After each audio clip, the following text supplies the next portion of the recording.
Assalamualaikum warahmatullahi wabarakatuh. Bersama saya Haris Suhaimi dalam My Trust Invest. Pada kali ini saya nak berkongsi dengan anda semua apakah strategi pelaburan yang diguna pakai oleh fund manager untuk menguruskan dana unit trust.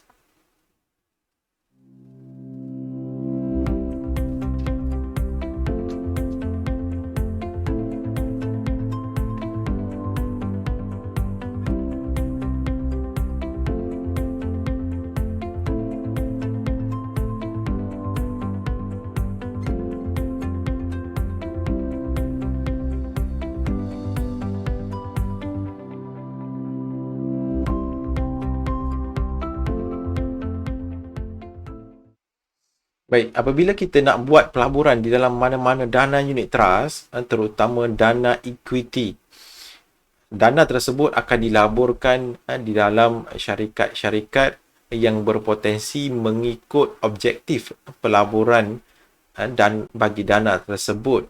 Tetapi apa strategi yang digunakan oleh fund manager untuk memilih syarikat-syarikat yang berpotensi untuk dilaburkan? Baik, saya nak kongsi dengan anda semua. Secara asasnya kita ada dua pendekatan ataupun dua strategi untuk kita membuat pelaburan di dalam saham-saham yang berpotensi. Secara mudah kita ada technical analysis dan juga fundamental analysis, iaitu teknik analisa teknikal dan juga analisa asas.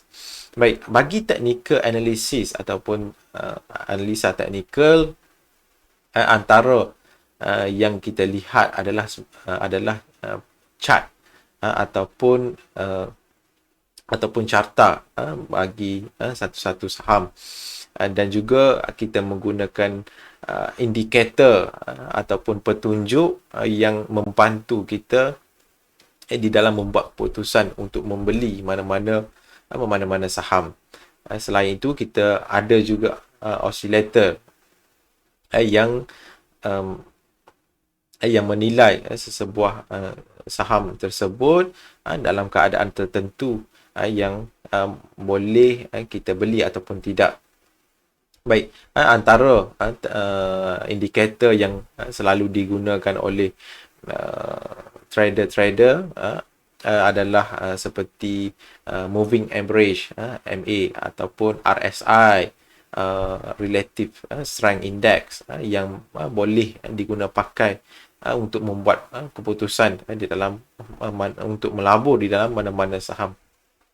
Kita juga mempunyai fundamental analysis ataupun analisis asas yang digunakan oleh kebanyakan investor ataupun pelabur untuk jangka masa panjang, yang mana di antara elemen-elemen di dalam fundamental analysis adalah company analysis ataupun analisa company, yang mana kita melihat company ataupun syarikat yang kita nak laburkan tersebut, beberapa indikator ataupun petunjuk bagi syarikat tersebut, keadaan syarikat tersebut dari sudut pihak pengurusan, siapa yang menguruskan syarikat tersebut, siapa CEO, siapa CFO, siapa COO.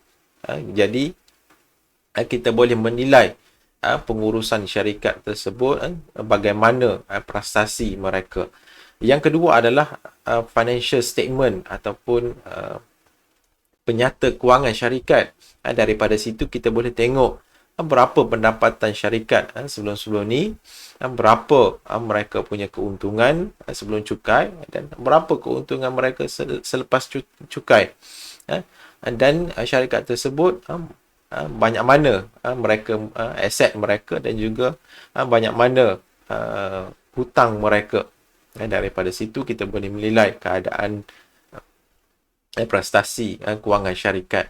Yang seterusnya adalah kita melihat di dalam fundamental analysis adalah kita menilai industri analisis.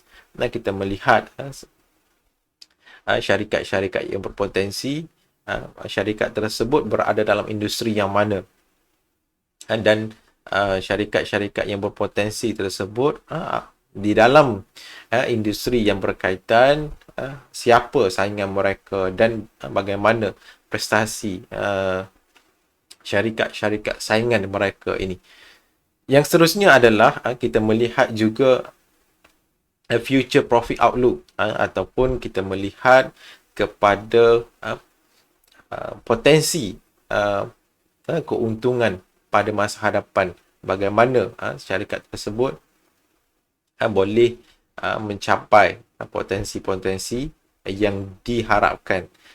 Yang terakhir adalah secara asasnya kita melihat juga macroeconomic condition ataupun keadaan makroekonomi dari sudut GDP GDP negara, dari sudut unemployment rate ataupun kadar pengangguran di dalam negara, dan juga tahap inflasi negara, keadaan negara, bagaimana kita membuat keputusan berdasarkan keadaan-keadaan ekonomi yang tertentu.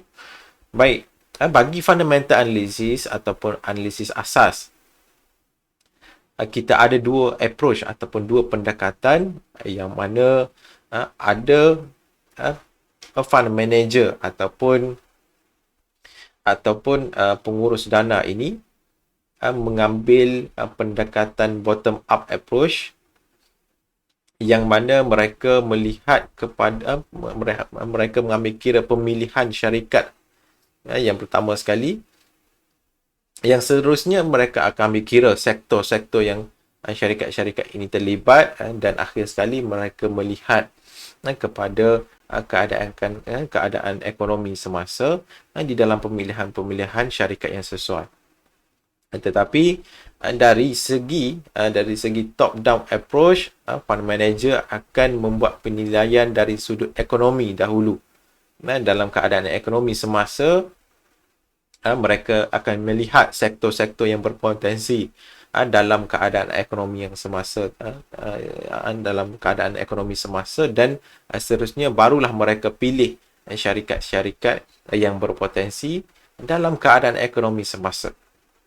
Baik, setiap approach ini mempunyai adanya kebaikan dan keburukan masing-masing, pro and cons.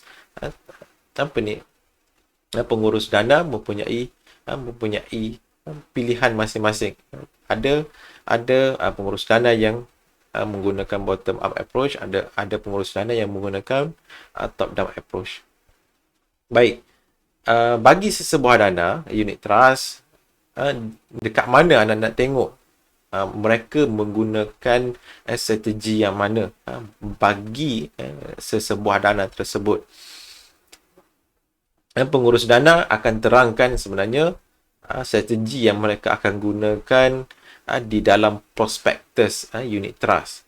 Prospektus dana akan diterangkan di dalam prospektus dana tersebut apa pendekatan fund manager dalam menguruskan dana tersebut.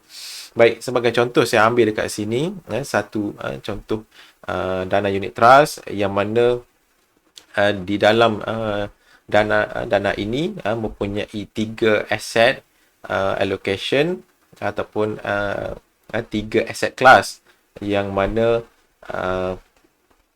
dia ada equity, adanya unit trust, dan juga adanya sukuk dan Islamic money market instrument, yang mana setiap asset class ini menggunakan pakai pendekatan yang tersendiri.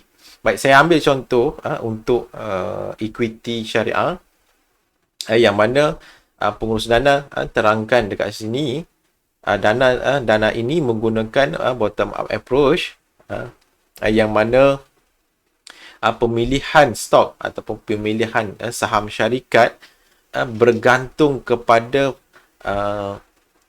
fundamental research ataupun kajian asas, yang mana mereka melihat financial health, financial health, kesihatan kewangan syarikat. Mereka lihat juga industri prospek, mereka lihat prospek ataupun potensi industri bagi syarikat tersebut.